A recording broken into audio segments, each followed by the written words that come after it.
welcome to another episode of Breaking the Guard. On today's episode, I'm going to talk about CJI 2, which I just finished watching live. Well, at least I watched it on TV. I didn't go in person, and I'll give you the reasons why, and it's a breakdown of the event, my impressions, and what I think about the future of that event is. So, going into the event, I talked about this, I think, on Friday. I didn't hear a lot of buzz locally here in Vegas, which is weird because the fight is here.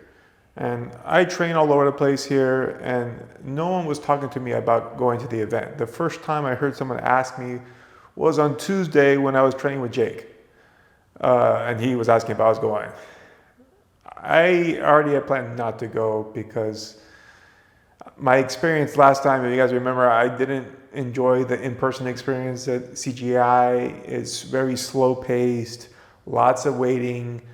You were there 5-6 hours, and it's just too much time, idle time for my taste. And it would be okay if I could see the matches, but even when I was front row, I was blind half the time because they were on the wall and I couldn't see anything. I was looking up at the screen, and I just didn't feel like doing that. And I'm glad personally that I stayed at home to watch this. I could see everything clearly here. I was a lot more comfortable. I can eat, and I can multitask as well. So that said, day one to me was a nightmare for the promotion, in my opinion. And I'm not alone in that. I see online a lot of people were expressing a lot of frustration and disappointment about day one. So obviously there's going to be a lot of spoilers here.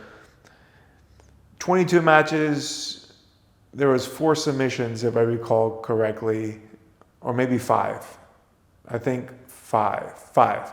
And 2 of them weren't even real submissions. They were contested. They were ref stoppages. And I would argue they weren't even taps.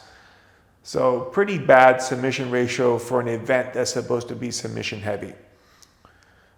Now, besides the fact that there were very little submissions, there was a lot of nothing going on either. Obviously there's high level technique that these are some of the top grapplers in the world going against each other, but it wasn't something that I thought was enjoyable to watch, or like I learned anything practical on day one. It seemed like a lot of people just butting heads and not really getting any traction, or people just allowing positions to happen because they just wanted to stall the guy out and double eliminate. So no one ran the table on day one. Like there wasn't a guy who like won 3 matches or whatever. It was all like one-offs.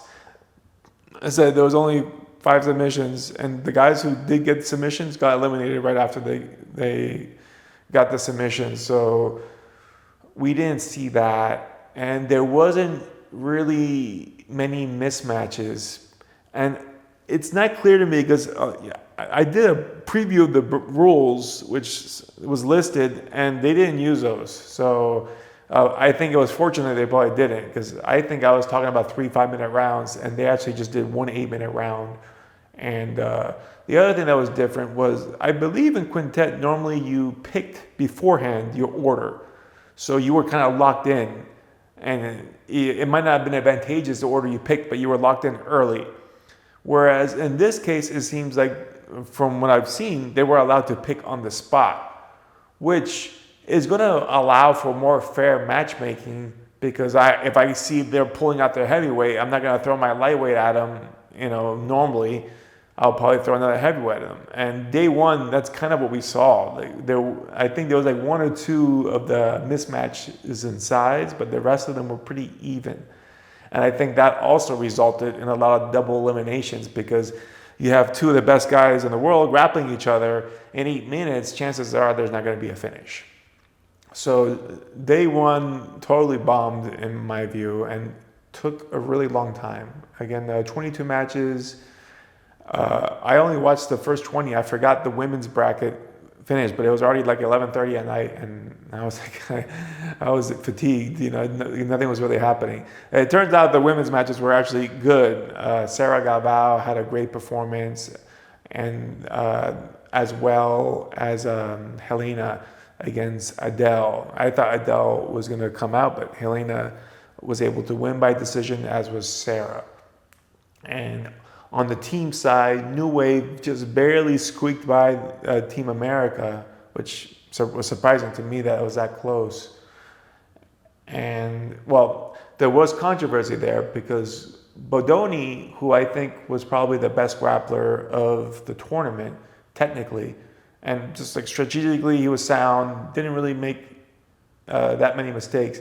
He did have problems with Taylor Pierman, who seemed to get into a lot of leg locks with him. And while it didn't seem like Taylor had him in any serious catches, he was getting stuck repeatedly.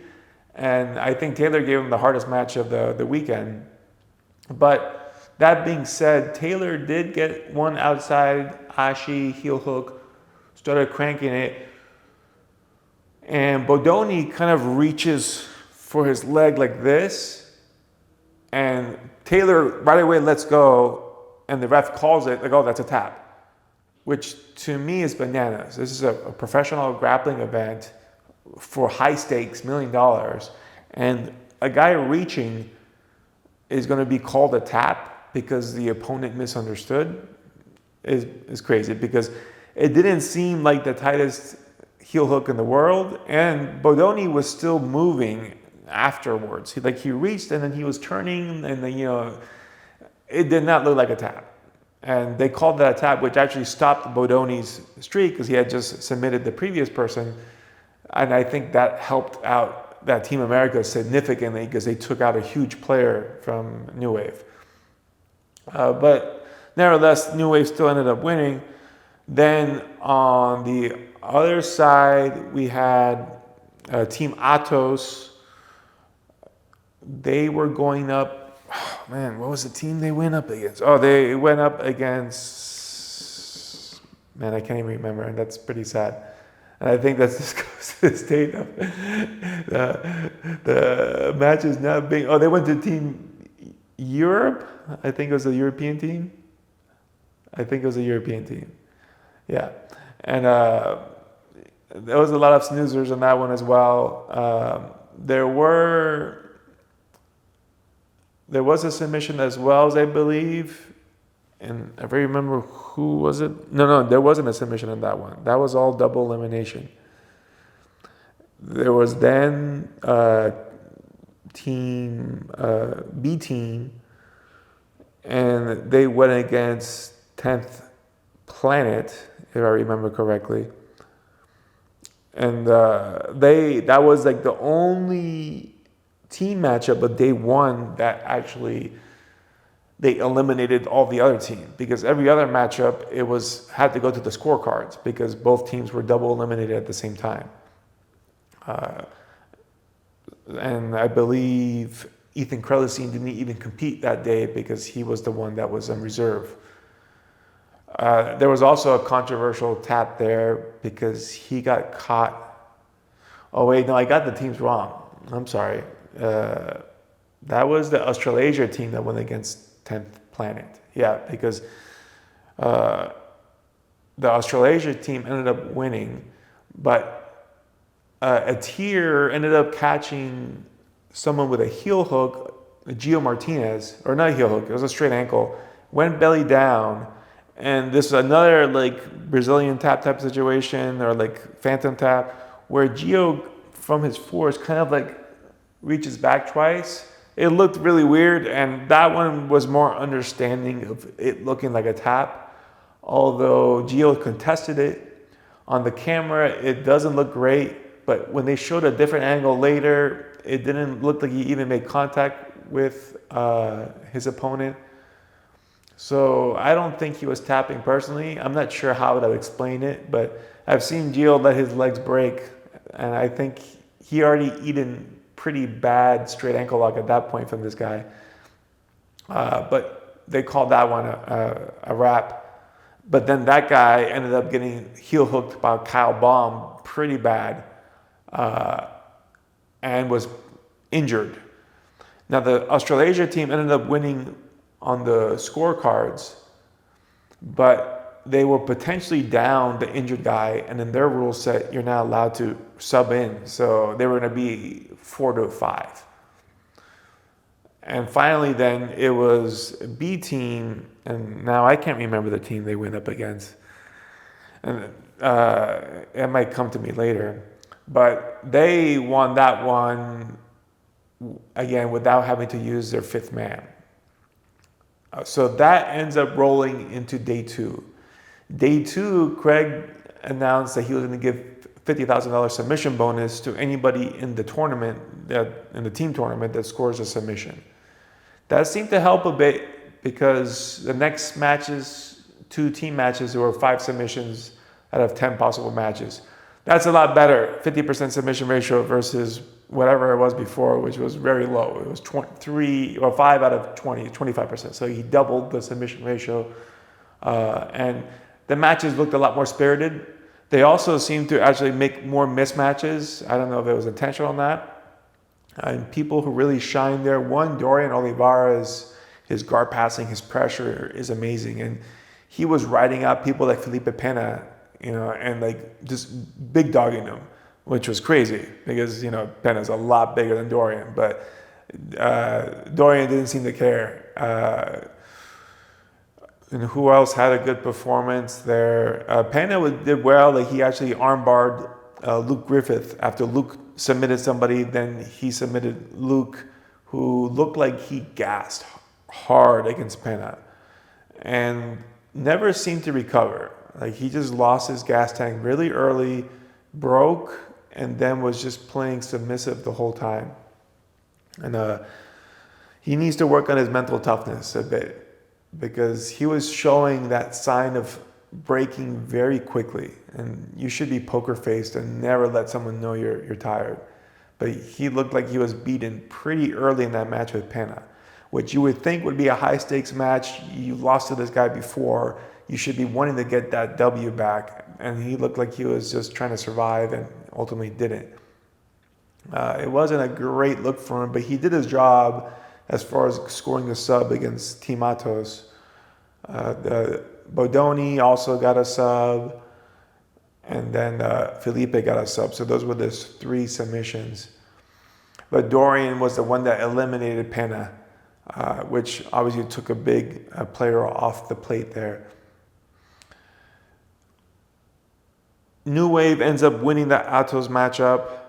Again, that was more what I think people were hoping to see. There was size mismatches and whatnot. So that looked good. On the other side, we had B team with the Australasia team, although they were handicapped because they were coming in with 4 men. But their guys did what they were supposed to do, although Nicky Rod got eliminated by Kenta Iwamoto just by Kenta being tough and not allowing any subs to come in place.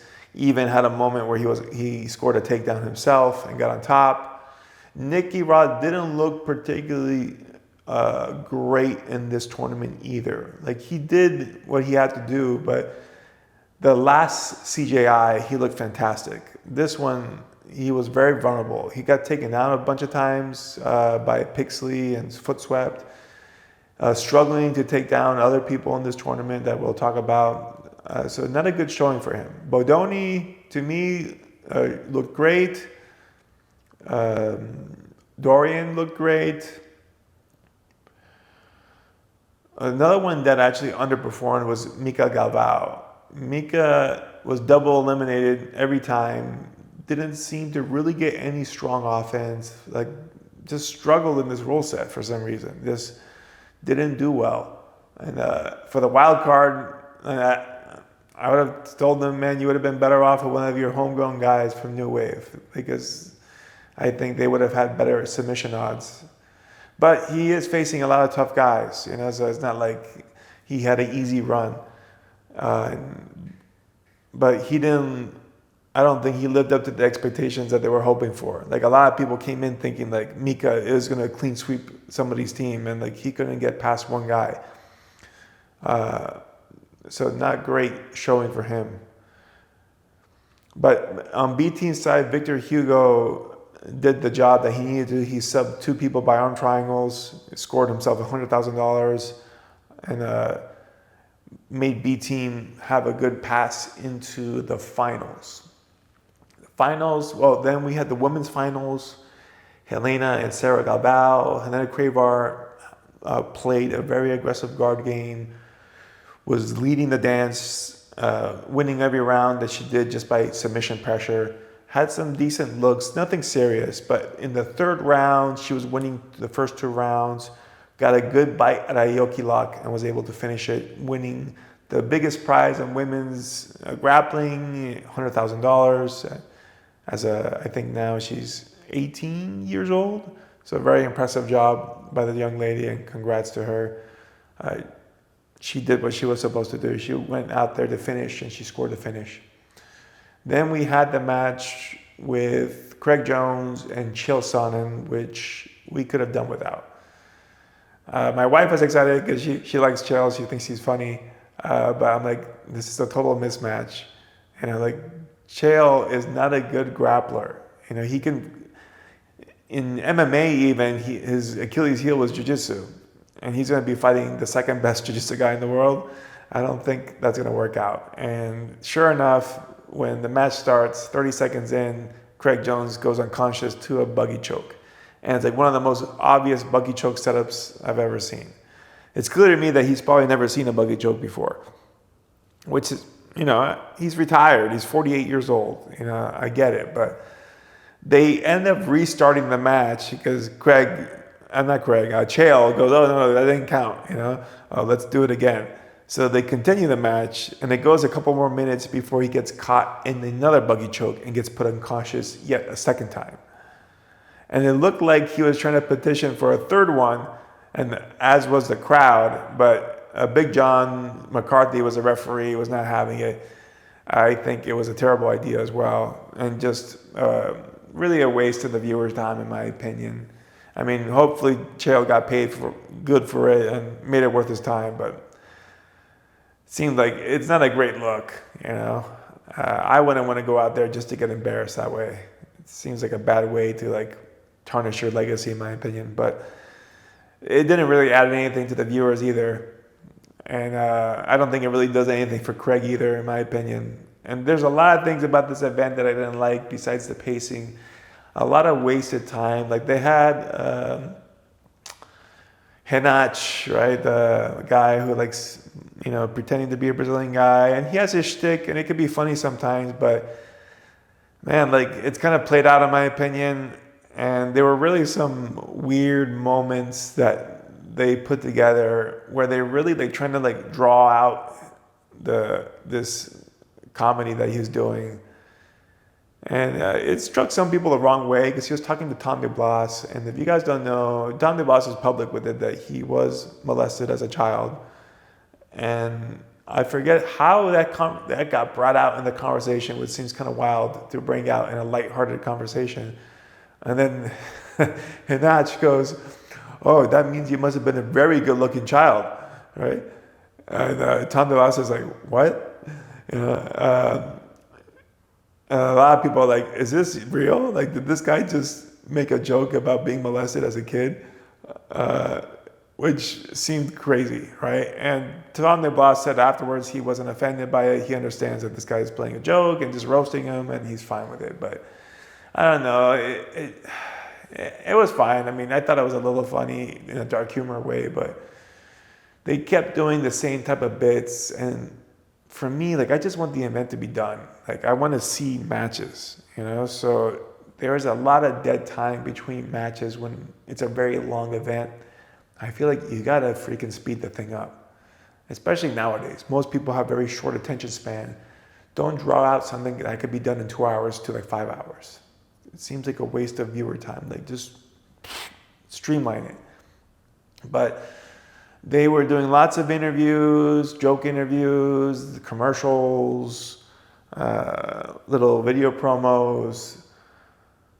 They were killing a lot of time. Like, they needed time to to make. And it's like, you guys had so much time, like you shouldn't be wasting it, in my opinion.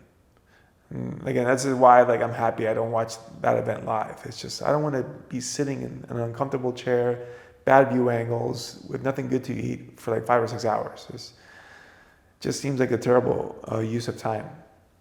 So anyhow, besides me being a curmudgeon, hating on the event a bit, finals come in place, and I'm going to tell you right now, it is a very anticlimactic final, because the semifinals were good. There was some action, there were submissions, there was, some twists and turns.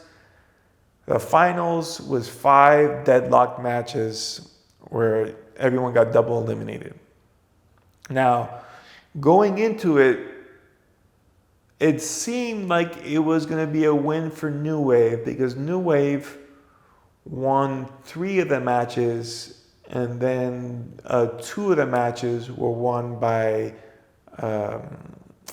B Team.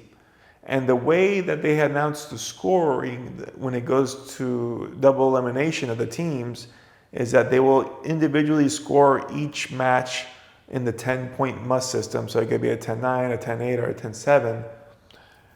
And it was of the opinion of the commentators and myself that New Wave probably got 2 10-9s.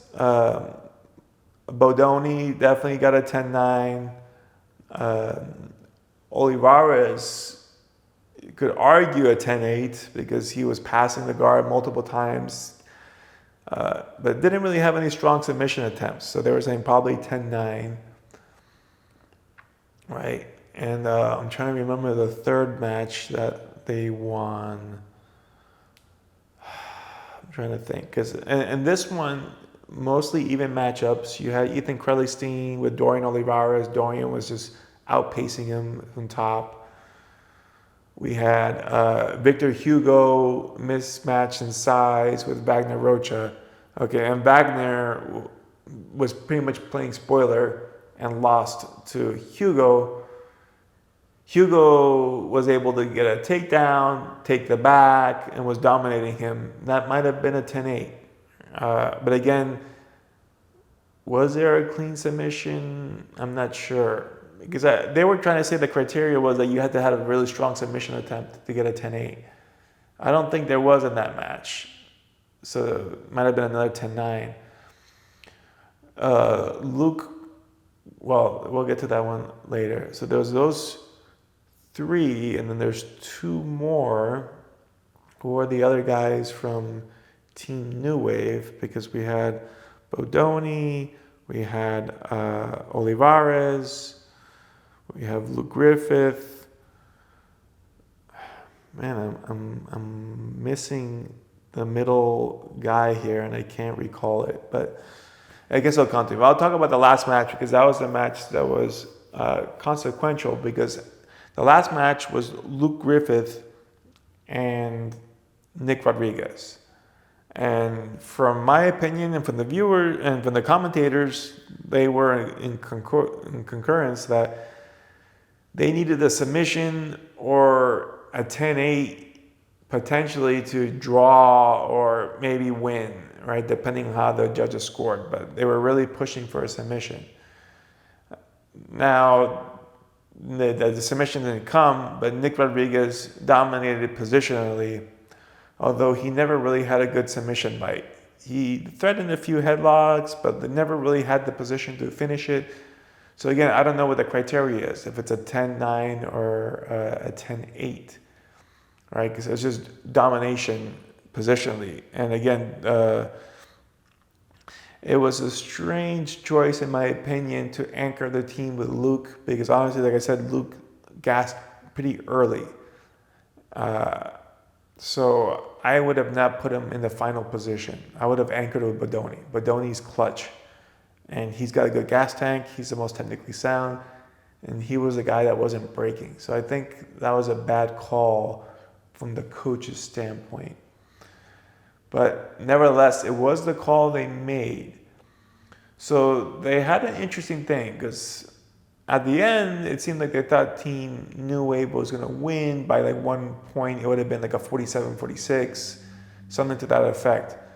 But they actually said it was a 47-47, and it was a three-way tie. All the judges scored the same, which is kind of crazy. So then the tiebreaker they announced was the score of the final match. And right away we knew, well, this is going to end with B team winning because Nikki Rod won that match, and they ended up saying that was a 10-8.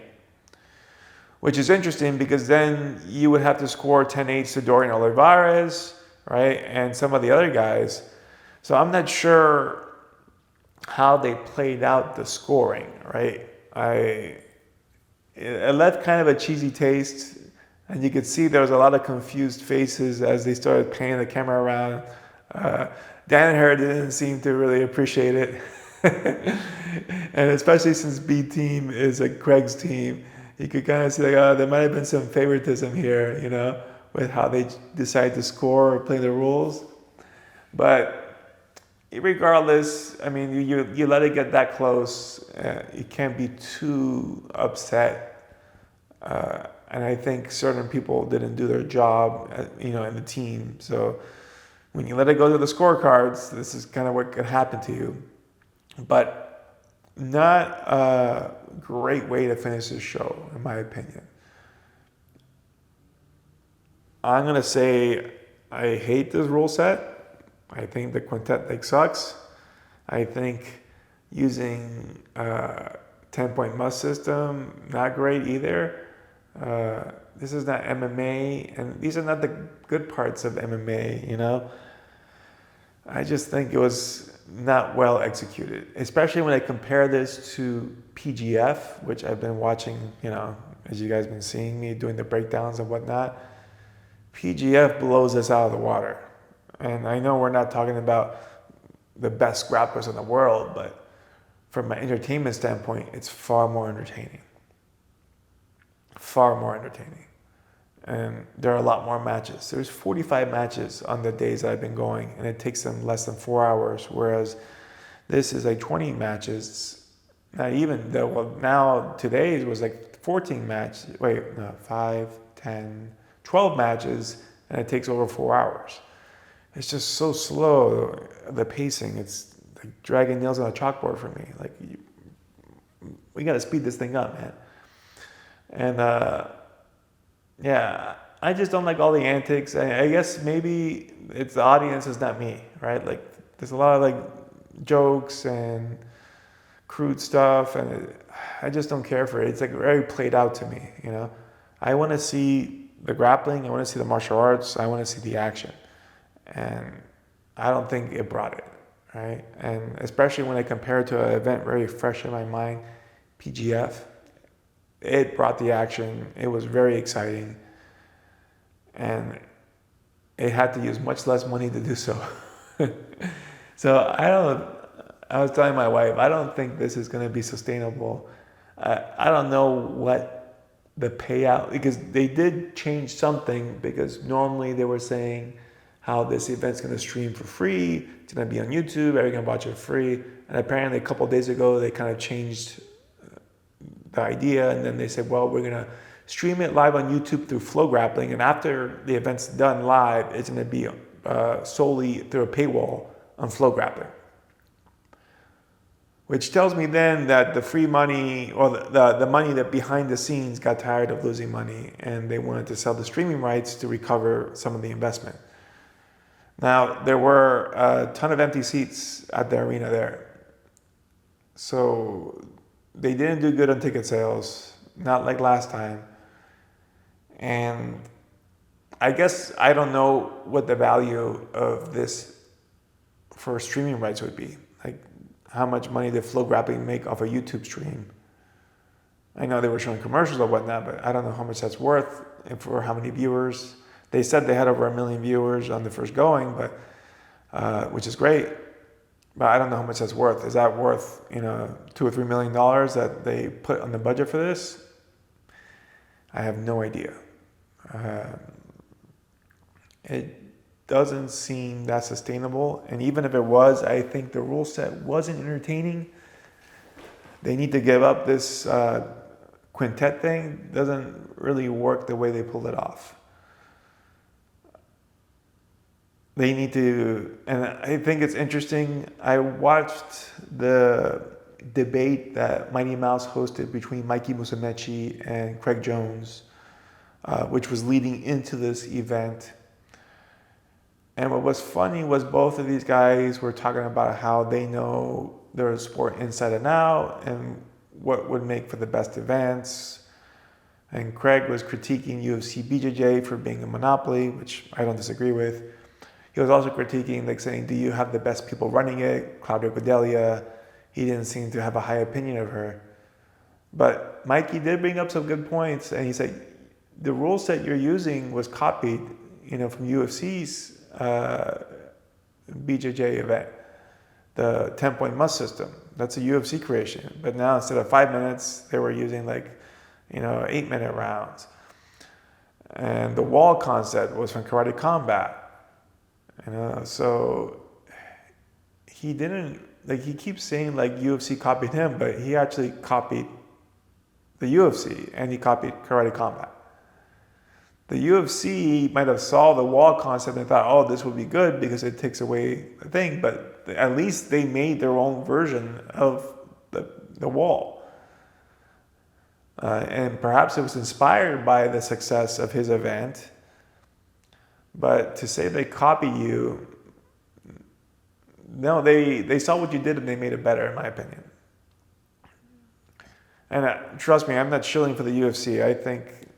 I hate their rule set as well. The 3 5-minute rounds, it's that's the worst part of MMA, in my opinion, is the rounds. And especially as a grappler, the worst thing is the 5-minute rounds because it screws up, your development because it takes you a long time to get into these positions. Look, we have 8-minute rounds with the best grapplers in the world and it's not enough time for them to score submission. Now you're going to limit me to 5 minutes? How do you think that's going to work? It's a retarded thing to do, in my opinion. So don't mistake me defending UFC here because their rule set, in my opinion, sucks. Right? The 3 5-minute rounds is garbage. Make it 1 round. Right? That's it. It doesn't have to be that long. Again, short attention spans. 1 10-minute round is plenty of time. 1 8-minute round is plenty of time. Right? Just make it 1 longer round and we'll be able to have the grappling develop a lot more than splitting it up. And we don't have to worry about goofy scorecards. If you have 1 round, you can just decide who won the round. That's it. Right? It's very simple criteria that way. But I think it's funny that we're trying to emulate MMA by grabbing the worst parts for grappling into the rule set. And, Craig has adopted some of that stuff, in my opinion, which did not work out. I think there has to be a lot more outside the box thinking. I do like what Brandon did with his event, like I said, with PGF. I know I've blown so much smoke up this guy's butt, but I think he deserved it. It was a very entertaining event. Honestly, the most entertaining grappling event I've been able to go to in person. Very fun to watch. And, the action was nonstop. So he did everything right, in my opinion. That 8th season, chef's kiss, right? Great. And I think more people should be paying attention to that. You want something that can go on TV? Great. Now, would I make changes to Brandon's format? For sure. All right. I think more brevity. Doing 3 blocks in one night is a lot of action. Again, I'm a hardcore, so as long as the action's going, you can pump into my veins, and I would stick there for that time.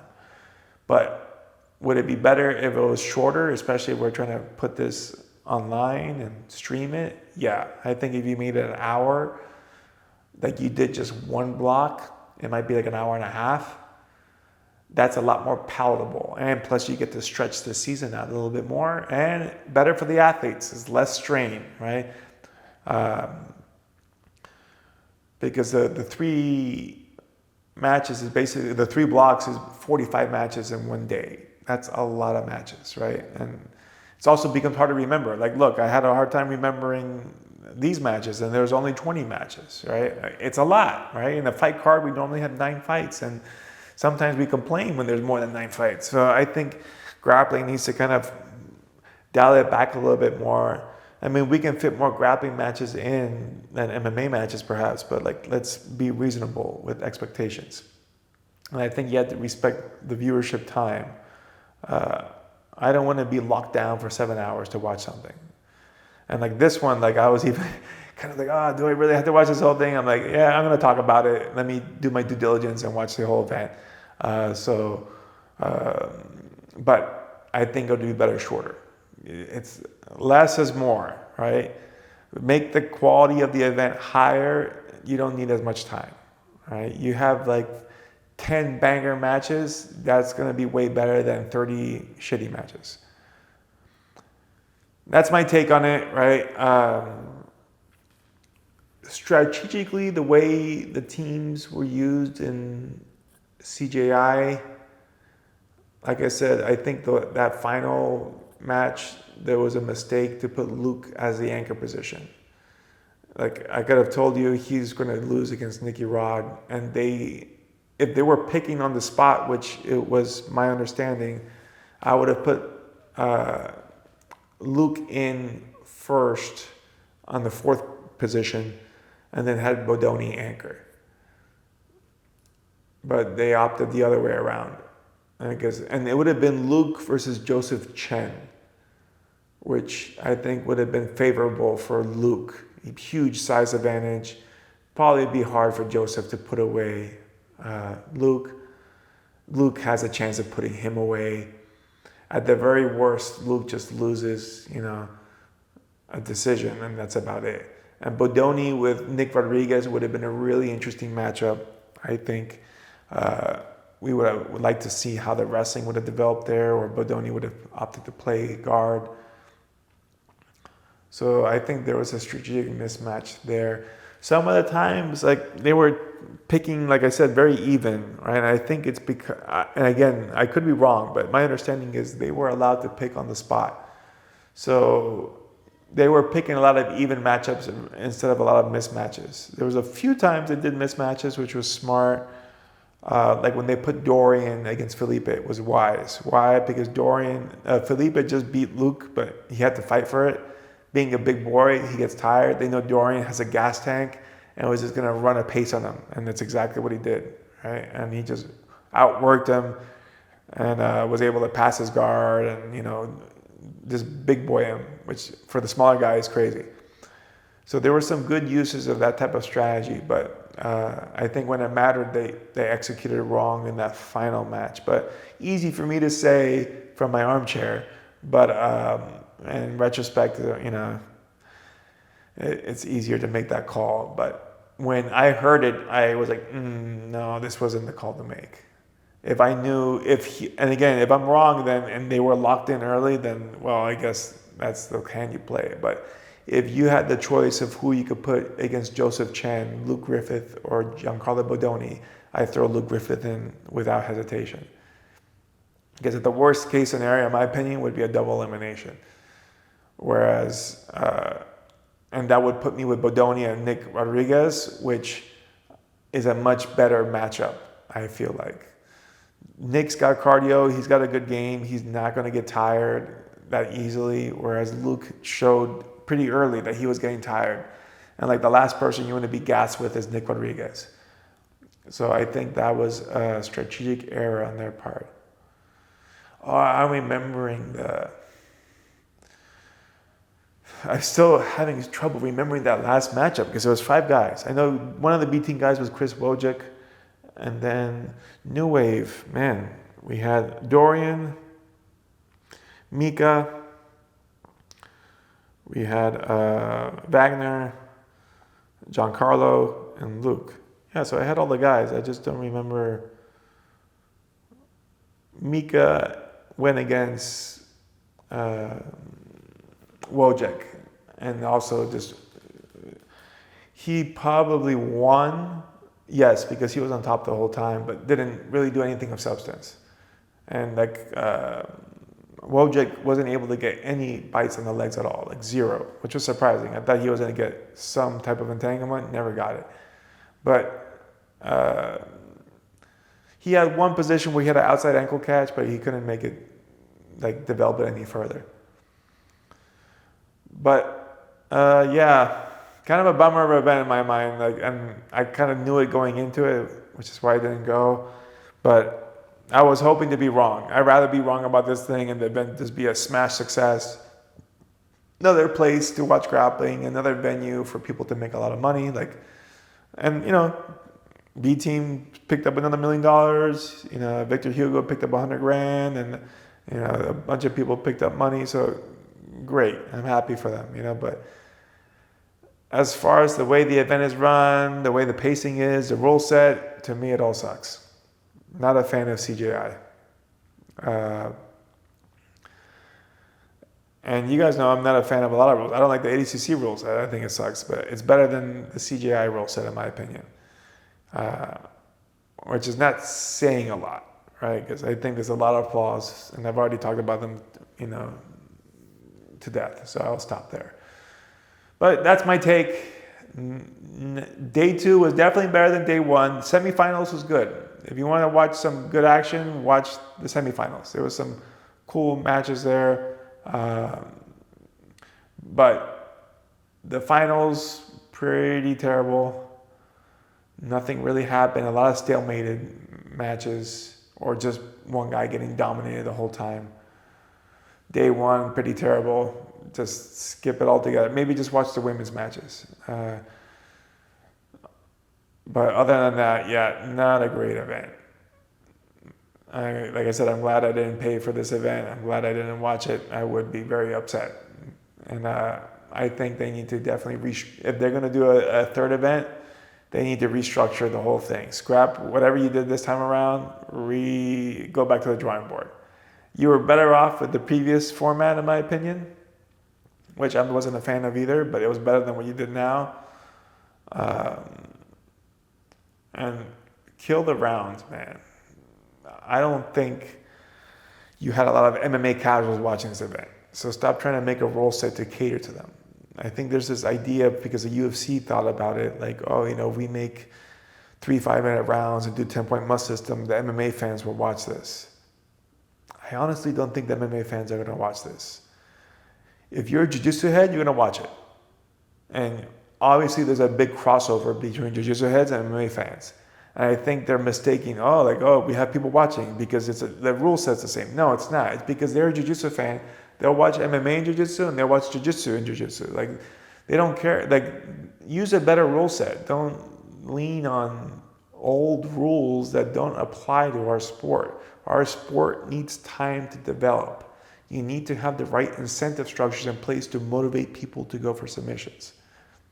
That's what PGF has done very well. They made short rounds. They made the only win condition in submission. And you need to score enough points to get into the playoffs. So the incentive structure is, if you want to make real money, you have to get submissions. If you don't, it doesn't matter if you totally dominate the guy, you're going home empty. And it's a short round, so I could sprint the whole time and not worry about gassing, since it's a 6-minute round. Very well thought out of. And mind you, their rules have adapted a lot, because this is the 8th season, and they have played with different rule sets over all these seasons.